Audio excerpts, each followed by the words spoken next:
ओम श्री कृष्णाय नमः। आप सभी का मेरे YouTube चैनल पर हार्दिक स्वागत है। आप सभी का दिन शुभ हो। कान्हा जी की कृपा सदा आप और आपके परिवारजनों पर बनी रहे। आज आप रसपान करेंगे श्रीमद् भागवत महापुराण कथा के द्वितीय स्कंद के 8वें अध्याय का। द्वितीय स्कंद में कुल 10 अध्याय हैं। महाभारत के आदि पर्व में एकलव्य की गुरु भक्ति का भी वर्णन मिलता है। एकलव्य का उदाहरण आज भी सभी छात्रों को दिया जाता है। इतिहास में गुरु भक्ति के लिए दो सबसे प्रसिद्ध उदाहरण हैं, एकलव्य का और दूसरा आरुणि का। आरुणि भी अपने गुरु की आज्ञा का हमेशा पालन किया करता था, लेकिन आज मैं आपको सुनाऊंगी एकलव्य की कहानी। हर बार की तरह जिस तरह मैं आपको भागवत पुराण की कथाएं प्रारंभ करने से पहले महाभारत की कहानियां भी सुनाती हूँ, तो आइए जानते हैं एकलव्य के बारे में। श्रीमद् भागवत महापुराण कथा के द्वितीय स्कंद का 7वां अध्याय भी चैनल पर अपलोड हो चुका है, क्योंकि कल YouTube पर कुछ ऐसी प्रॉब्लम थी जिसकी वजह से मैं ये अध्याय अपलोड नहीं कर पा रही थी। इसलिए अगर आपने इस अध्याय को अभी तक नहीं देखा है, नहीं सुना है, तो आप सभी से अनुरोध है कि इस अध्याय को भी आप जरूर सुनिएगा। आप सभी ने अब तक बहुत सारा प्यार मेरे चैनल को दिया है, मेरी वीडियोस को दिया है, लेकिन आपसे और ज़्यादा सहयोग की मैं उम्मीद अब करती हूँ, क्योंकि मैं आपको जो भागवत कथाएं सुनाती हूँ उसको ना तो ज़्यादा लाइक मिलते हैं और ना ज़्यादा लोग उसे देख पाते हैं, क्योंकि मेरे चैनल पर बहुत सारे सब्सक्राइबर्स हैं। तो हो सकता है कि या तो उन तक नोटिफिकेशन नहीं पहुंचता हो, या हो सकता है कि वो सुबह के समय इतना समय ना निकाल पाते हों कि वो भागवत कथाएं सुन सकें। तो आप दिन में कभी भी, जब भी आप शुद्ध हो या जब भी आपके पास इतना समय हो कि आप सुकून से थोड़ा सा समय निकालकर इन कथाओं को सुन पाएं, तो आप जरूर सुनिएगा। क्योंकि कलयुग में कहते हैं सभी पापों से मुक्ति दिलाने वाला अगर कोई महापुराण है तो वो सिर्फ भागवत कथा ही है। आइए अब जान लेते हैं एकलव्य के बारे में। बात उस समय की है जब शिक्षा का रूप आज से बहुत साल पहले, कई हजार वर्षों पहले बहुत अलग हुआ करता था। तब आज की तरह स्कूल नहीं हुआ करते थे, ना हॉस्टल हुआ करते थे। उस समय पढ़ाई के लिए हुआ करते थे गुरुकुल, जिसमें विद्यार्थियों को शिक्षा ग्रहण करने के लिए अपने गुरुजी के पास आश्रम में ही रहना होता था। सभी मिलजुल कर एक परिवार की तरह रहा करते थे और मिल बांट कर सारे काम भी किया करते थे। तब उन दिनों छात्रों को न केवल शिक्षा दी जाती थी, बल्कि उन्हें खेती, कृषि आदि सभी काम भी सिखाए जाते थे। हर तरह से उन्हें निपुण भी बनाया जाता था और सारे शिष्य बड़ी निष्ठा और ईमानदारी से शिक्षा प्राप्त करते थे। उस समय शिक्षा भी कुल के अनुसार ही दी जाती थी। ब्राह्मणों और क्षत्रियों के अलावा किसी को भी शिक्षा नहीं दी जाती थी। हालांकि शिक्षा प्राप्ति का अधिकार सभी को है। ये बात है लगभग 5000 वर्ष पुरानी, जब भारतवर्ष में कुरु वंश का शासन बहुचर्चित था। उन दिनों एक भील बालक हुआ करता था जिनका नाम था एकलव्य, और वो भीलों के राजा का पुत्र था। एकलव्य बहुत सुंदर गठीले बदन वाला और एक होनहार बालक था। अपनी छोटी उम्र के बालकों से बहुत अलग था।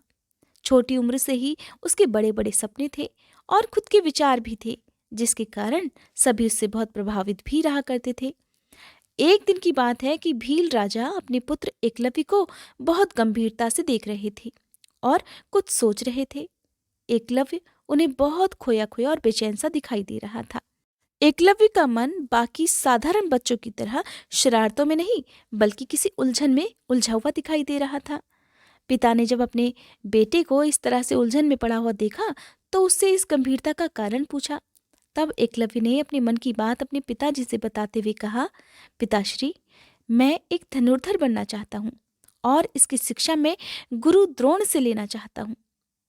ये बात सुनकर उनके पिता सोच में पड़ गए, क्योंकि वो जानते हैं कि गुरु द्रोणाचार्य केवल राजकुमारों को ही शिक्षा देते हैं और भील जाति को विद्या देना गुरु द्रोण के धर्म के विरुद्ध है।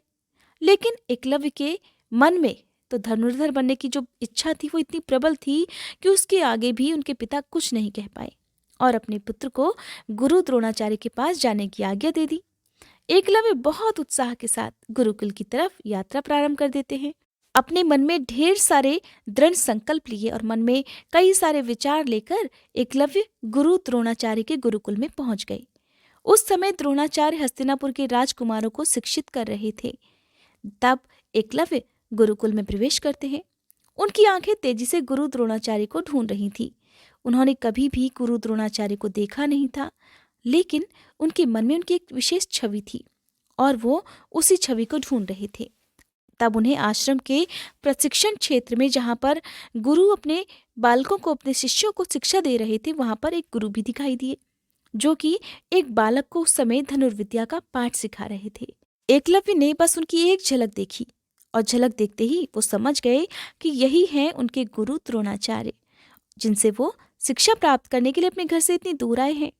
तब एकलव्य गुरु द्रोणाचार्य के पास जाकर उन्हें प्रणाम करते हैं। अपने सामने एक अपरिचित चेहरे को देखकर गुरु द्रोणाचार्य उस बालक से प्रश्न करते हैं, पूछते हैं कि तुम कौन हो? मैंने तो तुम्हें इससे पहले कभी भी अपने आश्रम में नहीं देखा। तब एकलव्य विनम्र भाव से हाथ जोड़कर कहते हैं, हे गुरुश्रेष्ठ, मैं भीलों के राजा का पुत्र एकलव्य हूँ और मेरी बड़ी इच्छा है कि आप मुझे धनुर्विद्या सिखाएं। अगर आप मुझे धनुर्विद्या सिखाएंगे तो आपकी बड़ी कृपा होगी। तब द्रोणाचार्य कहने लगते हैं, तुम भील हो, अर्थात शास्त्रों के नियमानुसार तुम एक शूद्र जाति के बालक हो, और हे बालक, मैं एक उच्च कुलीन ब्राह्मण हूँ और शास्त्रों के अनुसार मैं केवल उच्च कुल अर्थात राज परिवार और ब्राह्मण के बालकों को ही शिक्षा दे सकता हूँ, और यही मेरा धर्म है। मैं तुम्हारी कोई मदद नहीं कर सकता और ये मेरे धर्म के विरुद्ध भी होगा। एकलव्य को गुरु की बातें सुनकर बड़ा दुख हुआ। उसे इतना गहरा आघात लगा कि वो शीश झुकाए काफी देर तक ऐसे ही चुपचाप खड़ा रहा। एकलव्य के पास में ही एक बालक वहां पर खड़ा हुआ था, जिसने एकलव्य को वहां से जाने के लिए कह दिया। वो बालक और कोई नहीं बल्कि अर्जुन था, जिसने एकलव्य से कहा कि क्या तुम्हें जातिगत नियमों का जरा भी ज्ञान नहीं, जो तुम गुरुश्रेष्ठ से विद्या सीखने की इच्छा लेकर यहाँ आए हो? इस तरह अर्जुन एकलव्य को आश्रम से अपमानित कर बाहर जाने का रास्ता दिखा देते हैं। अब एकलव्य भारी सा मन लेकर उस आश्रम से बाहर निकल गए, लेकिन उनके मन में धनुर्धर बनने की जो इच्छा थी ना, उसमें जरा भी परिवर्तन नहीं आया। उन्होंने और ज्यादा दृढ़ निश्चय पाकर अपने आप को उस लक्ष्य के प्रति झोंक दिया, जो उनके मन में लगातार चल रहा था कि उन्हें अब किसी भी हाल में एक श्रेष्ठ धनुर्धर बनना ही है। फिर वो अपने क्षेत्र में आकर जंगल के एक बिल्कुल शांत स्थान को चुनते हैं, उसे साफ करते हैं और फिर वहाँ वो बनाते हैं गुरु द्रोणाचार्य की एक भव्य प्रतिमा। और फिर जब प्रतिमा बन जाती है तो फिर उसकी हर दिन सबसे पहले पूजा कर उसी प्रतिमा के सामने धनुर्विद्या का अभ्यास करते हैं। अपनी लगन और गुरु भक्ति के प्रति निष्काम श्रद्धा और भक्ति के कारण एकलव्य की कला दिन प्रतिदिन निखरती जा रही थी, और इस तरह अभ्यास करते करते एकलव्य महान धनुर्धर बनने की दिशा में आगे बढ़ते जा रहे थे। कुछ वर्षों के बाद एक दिन एकलव्य जंगल में अभ्यास कर रहे थे, तभी वहां पर एक कुत्ता आकर भौंकने लगता है, जो उनके अभ्यास में बाधा डाल रहा था। पहले तो एकलव्य उस कुत्ते के भौंकने की आवाज को नजरअंदाज करते रहे, लेकिन जब बहुत देर हो गई और कुत्ता लगातार भौंकता रहा तो उन्हें उस पर गुस्सा आ गया और वो अपना धनुष उठाकर कुत्ते की तरफ निशाना साधते हुए कुत्ते को बिना जरा सा आघात पहुंचाए उसके मुंह में तीरों को इस तरह से डाल देते हैं कि कुत्ते का मुंह खुला का खुला रह जाता है और उसे दर्द भी नहीं होता। इस तरह से कुत्ते का भौंकना भी बंद हो गया था। उसी समय उस वन में कुछ दूरी पर गुरु द्रोणाचार्य के साथ सभी राजकुमार भी अभ्यास कर रहे थे। तब सभी की नजर उस कुत्ते पर पड़ी, जिसे देखकर गुरु द्रोणाचार्य बड़े आश्चर्यचकित रह गए। अब उनके मन में ये जिज्ञासा उठी कि आखिरकार कौन ऐसा महान धनुर्धर है जिसने इतनी अच्छी तरह से इस कुत्ते का भौंकना बंद कर दिया। अब गुरु द्रोणाचार्य का मन भी उस महान धनुर्धर से मिलने का हो गया और सभी के साथ वन में उस महान धनुर्धर की खोज में वे निकल पड़े। कुछ दूरी पर ही उन्हें एकलव्य दिखाई दे गए, जिसे वो पहचान नहीं पाए और पूछने लगे, क्या तुम ही वो धनुर्धर हो जिसने इस कुत्ते का भौंकना बंद कर दिया है?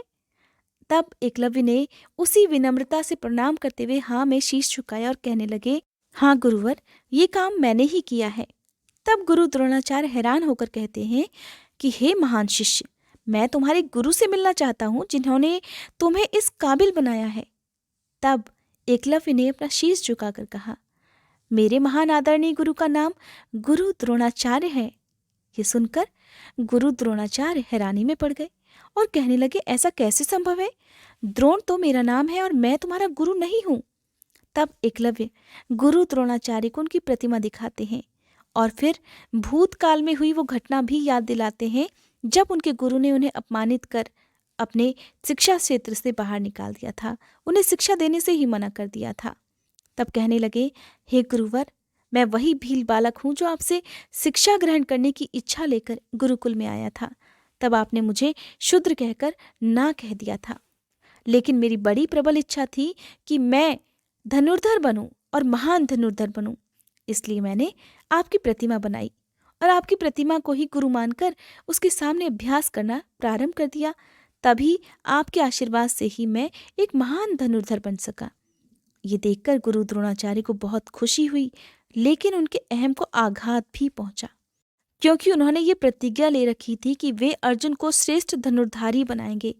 और जब गुरु द्रोणाचार्य ने देखा कि अर्जुन तो एकलव्य के आगे कहीं भी नहीं ठहरता, और ऐसा होने से तो गुरु द्रोणाचार्य की दी हुई शिक्षा भी व्यर्थ थी, तभी गुरु द्रोणाचार्य के मन में एक विचार आया। उन्हें ये अपना अपमान लगा। तब उन्होंने एकलव्य से कहा कि तुमने शिक्षा तो प्राप्त कर ली शिष्य, पर क्या तुम जानते हो, शिक्षा के बदले गुरु को गुरु दक्षिणा भी दी जाती है। क्या तुम मुझे गुरु दक्षिणा नहीं दोगे? ये बात सुनकर एकलव्य बहुत खुश हुआ। उसके लिए तो ये बात ही बहुत बड़ी थी कि गुरु द्रोणाचार्य ने उसे अपना शिष्य कहा है। और वो खुशी खुशी कहने लगा, हे गुरुवर, ये तो मेरा सौभाग्य होगा अगर मैं आपको शिष्य के रूप में गुरु दक्षिणा दे सकूं। आप कहिए, मैं आपको अवश्य दूंगा। तब गुरु द्रोणाचार्य कहने लगे, शिष्य एक बार सोच लो, अगर तुम ना दे सको तो तुम्हारी विद्या तो व्यर्थ जाएगी। एकलव्य कहने लगे, हे गुरुवर, आप जो कहेंगे मैं प्राण देकर भी दूंगा। तब गुरु द्रोणाचार्य बड़ी क्रूरता से कहने लगे, हे महान धनुर्धर, मुझे गुरु दक्षिणा में तुम्हारे दाहिने हाथ का अंगूठा चाहिए। जिसे सुनकर वहां खड़ा हुआ हर एक बालक स्तब्ध रह गया, क्योंकि किसी धनुर्धारी से उसके दाहिने हाथ का अंगूठा मांगना मतलब उससे उसकी शिक्षा लेने के बराबर ही था। लेकिन गुरु द्रोण को अर्जुन को ही श्रेष्ठ बनाना था, जो कि एकलव्य के होते तो बिल्कुल असंभव था। एकलव्य ने सुनकर मुस्कुराते हुए अपनी कमर में बंधे हुए चाकू को निकाला और बिना किसी शंका के एक ही क्षण में अपने दाहिने हाथ का अंगूठा काटकर अपने गुरु को गुरु दक्षिणा में दे दिया। ऐसा करते ही गुरु द्रोण को बड़ी आत्मग्लानि हुई, लेकिन वो अपने प्रण के आगे निष्ठुर बन गए। तब गुरु द्रोण आगे बढ़कर एकलव्य के शीश पर हाथ रखते हुए उसे आशीर्वाद देकर कहते हैं, पुत्र, अंगूठा दान में देने के बाद भले ही तुम आज के बाद कभी धनुष और बाण ना उठा पाओ, लेकिन इसके बाद भी इतिहास के पन्नों में एक महान धनुर्धारी के रूप में तुम्हें जाना जाएगा। तुम्हारी कथा हर एक मनुष्य के मुख पर होगी जब कोई गुरु दक्षिणा और गुरु निष्ठा की बात कहेगा। और इस तरह एकलव्य अपने संकल्प के कारण बिना गुरु के भी एक महान धनुर्धर बनता है और अपनी गुरु निष्ठा और दक्षिणा के लिए आज भी जाना जाता है। आइए अब रसपान करते हैं श्रीमद् भगवत महापुराण कथा के द्वितीय स्कंद के 8वें अध्याय का। राजा परीक्षित ने कहा, हे भगवान, आप वेद वेत्ताओं में श्रेष्ठ हैं। मैं आपसे ये जानना चाहता हूँ कि जब ब्रह्मा जी ने निर्गुण भगवान के गुणों का वर्णन करने के लिए नारद जी को आदेश दिया, तब उन्होंने किन किन को किस रूप में उपदेश दिया। एक तो अचिंत्य शक्तियों के आश्रय भगवान की कथाएं ही लोगों का परम मंगल करने वाली हैं। दूसरे, देवर्षि नारद का सबको भगवत दर्शन कराने का स्वभाव है। आप अवश्य ही उनकी बातें भी मुझे सुनाइए। महाभाग्यवान सुखदेव जी, आप मुझे ऐसा उपदेश कीजिए कि मैं अपने आसक्ति रहित मन को सर्वात्मा भगवान श्री कृष्ण में तन्मय करके अपना शरीर छोड़ सकूं। जो लोग उनकी लीलाओं का श्रद्धा के साथ नित्य श्रवण और कथन करते हैं, उनके हृदय में थोड़े ही समय में भगवान प्रकट हो जाते हैं। श्री कृष्ण कान के छिद्रों के द्वारा अपने भक्तों के भावमय हृदय कमल पर जाकर बैठ जाते हैं, और जैसे शरद ऋतु जल का गंदलापन मिटा देती है, वैसे ही वे भक्तों के मनोमल का नाश कर देते हैं। जिसका हृदय शुद्ध हो जाता है, वह श्री कृष्ण के चरण कमलों को एक क्षण के लिए भी नहीं छोड़ते। जैसे मार्ग के समस्त क्लेशों से छूटकर घर आया हुआ पथिक अपने घर को नहीं छोड़ता। हे भगवान, जीव का पंचभूतों के साथ कोई संबंध नहीं है, फिर भी इसका शरीर पंचभूतों से ही बनता है। तो क्या स्वभाव से ही ऐसा होता है अथवा किसी कारणवश? आप इस बात का मर्म पूर्ण रीति से जानते हैं। आपने बतलाया कि भगवान की नाभि से वह कमल प्रकट हुआ जिससे लोगों की रचना हुई। हे सुखदेव जी महाराज, पहले आपने बतलाया था कि विराट पुरुष के अंगों से लोक और लोकपालों की रचना हुई, और फिर ये भी बताया कि लोक और लोकपालों के रूप में उसके अंगों की कल्पना हुई। इन दोनों बातों का तात्पर्य क्या है? महाकल्प और उनके अंतर्गत अवान्तर कल्प कितने हैं? भूत, भविष्यत और वर्तमान काल का अनुमान किस प्रकार किया जाता है? क्या स्थूल देहाभिमानी जीवों की आयु भी बंधी हुई है? हे ब्राह्मण श्रेष्ठ, काल की सूक्ष्म गति, त्रुटि आदि और स्थूल गति वर्ष आदि किस प्रकार से जाने जाते हैं?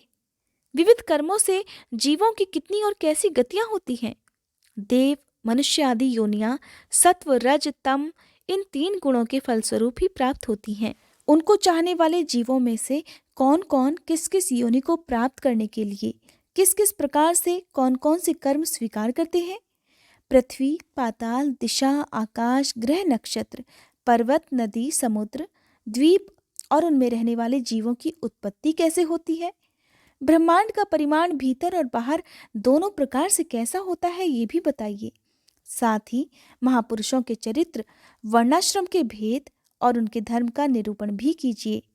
युगों के भेद, उनके परिमाण और उनके अलग अलग धर्म तथा भगवान के विभिन्न अवतारों के परम आश्चर्यमय चरित्र भी बतलाइए। मनुष्यों के साधारण और विशेष धर्म कौन कौन से हैं? विभिन्न व्यवसाय वाले लोगों के, राजर्षियों के और विपत्तियों में पड़े हुए लोगों के धर्म का भी उपदेश कीजिए। तत्वों की संख्या कितनी है? उनके स्वरूप और लक्षण क्या है? भगवान की आराधना की और अध्यात्म योग की विधि क्या है? योगेश्वरों को क्या क्या ऐश्वर्य प्राप्त होते हैं तथा अंत में उन्हें कौन सी गति मिलती है?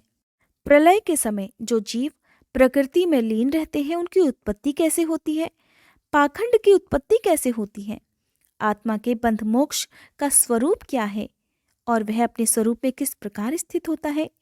भगवान तो परम स्वतंत्र है, वे अपनी माया से किस प्रकार क्रीड़ा करते हैं और फिर उसे छोड़कर साक्षी के समान उदासीन कैसे हो जाते हैं? हे भगवान, मैं ये सब आपसे पूछ रहा हूँ। इस समय मैं आपकी शरण में हूँ।